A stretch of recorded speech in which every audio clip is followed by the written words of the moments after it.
Hey guys, and welcome back to Star Control 2, and we are currently racing towards Procyon. The reason for that being that we have found a way to accelerate the process which would hybridize the Chenjesu and the Mmnrhrmm, and they said that it would take 35 years. Well, we don't have that time. The Ur-Quan and Cmmr are fighting, and the Cmmr are going to win at this rate, so here goes nothing.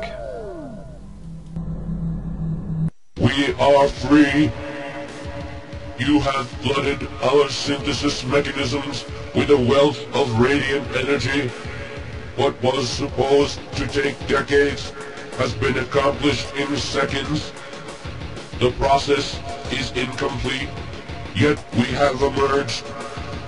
We are the Chmmr. Why have you interrupted the process? Your need must be great for you to have risked so much just to bring us from beneath the shield. We were not ready, but this is now in the past. What is done is done. You are intent on stopping the Ur-Quan. Very well. We are prepared to assist you in whatever way we can. We must first tell you that even before we were placed under the slave shield, we realized that the only way to truly defeat the Ur-Quan was to first destroy their precursor battle platform, the Sumatra. This vessel was responsible for the victory of the hierarchy over the Alliance. When it was brought to bear against our worlds, we could not resist it. This must be your priority. This must be your eventual goal. We know what is necessary to achieve this end, but first we must know what you have already learned. So we will scan the databanks and logs aboard your ship. There.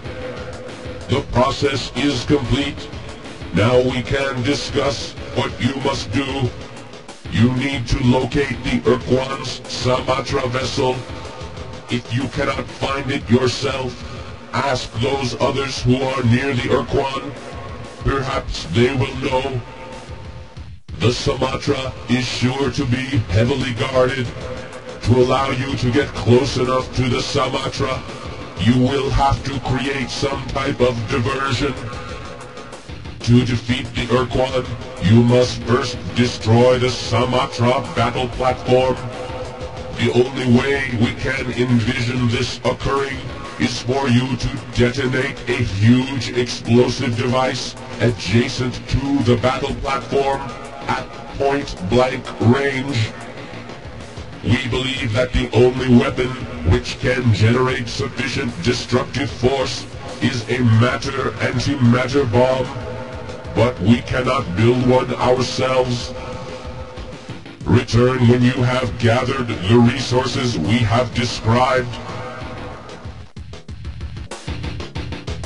We will provide you with the designs for a new class of fighting ship, the Avatar, along with enough Chmmr to command however many vessels you may build. Avatar battleships are much more effective than our Broodhome or X-Form vessels. In competent hands, these ships can defeat any ship in space. There are rumors of such a device, a precursor planetary tool, to be found somewhere far towards the core, in the possession of a non-hostile alien race. We cannot provide any more information at this time. In our studies, we have learned that the Ur-Quan are especially sensitive to psychic manipulation.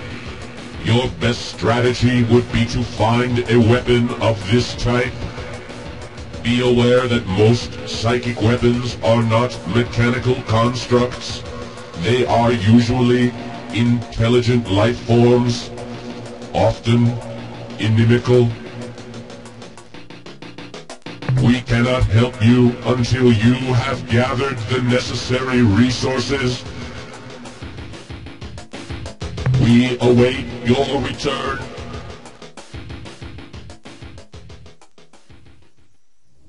Alright, now we're cooking with gas. They were lying a little bit. The Avatar is at a significant disadvantage against certain ships, and I'm not very good at piloting them, but I will use them because they're quite cool. Success, Captain!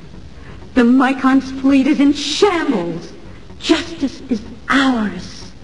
We have revenged ourselves against the heinous Mycons. They fell for our trap so completely. When they approached Ur-Quan 1, we were hiding behind its moon. As they approached, their ships broke combat formation in preparation for their hideous implanting ceremony. We waited until they were fully dispersed around the planet. Then we attacked. The standard Mycon tactic would have been to speed out of orbit using a gravity-whip maneuver, but the pod ships refused to abandon their slow-moving, deep children's spore pods. They remained in the gravity well, and we sliced them to ribbons. They must have lost a dozen ships to their own stupidity, running into their own plasmoids. The rest? Well, we took care of most of them, in our own special way. And Captain, now that we have taken our revenge on the Mycon, we give you our starship officers and penetrator designs so that you can add our ships to your fleet.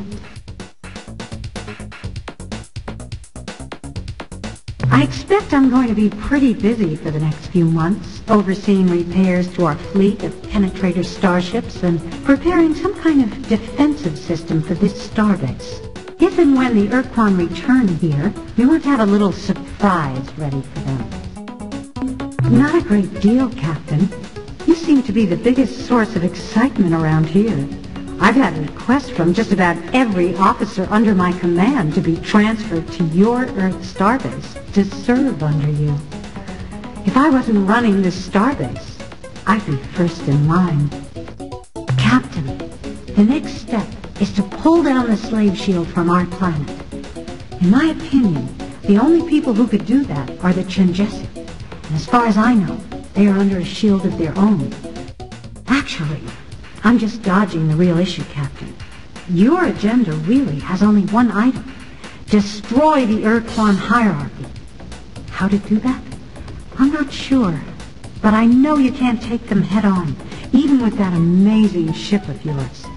You will have to find their weak spot, and then strike it with everything you've got. Goodbye, my human.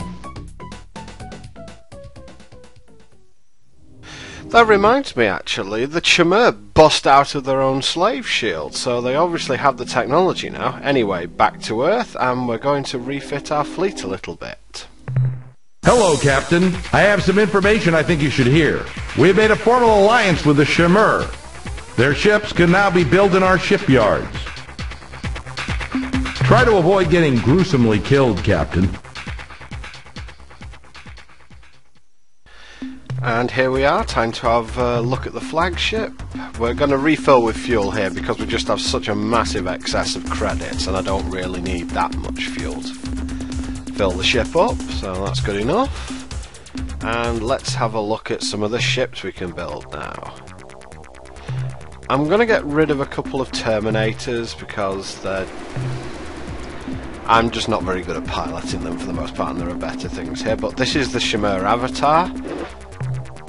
Really good ship. Just for the amount of crew that it's got, it's pretty amazing. And it's pretty powerful, which we will see in upcoming episodes. So I'm just going to drop a couple of Terminators for them. I'm keeping hold of the Eluders and the Nemesis vessels for now. I think I'll keep one Terminator. Oh God almighty, it's ribbed. Who designed this game, honestly? Anyway, Chmmr, yeah, that's the one. I mean, come on. Anyway, I think for no, get off that thing. And I think 4 Chmmr avatars will be fine for the moment. Again, we've still got an absolute excess of mineral wealth, so that's going to not be a problem at all. And I'm actually going to go back on a bit of a rainbow world hunt, just to refill my credit allowance with the Mmnrhrmm a little bit, but that's not too much of a worry, because the only thing we're going to use them for now on is going to be fuel refills for the most part. So 1 rainbow world's going to be enough for sort of 2.5 full refuels. So we are approaching the denouement of the game now. We are almost ready to bring everything together. Remember, the Chmmr said that psychic weapons tend to be organic in nature, or at least non-machinery, and we have one of those hanging round, so a plan is beginning to come together. We just have to initiate it at this point. When the Chmmr mentioned towards the core, they actually meant the top right of the map.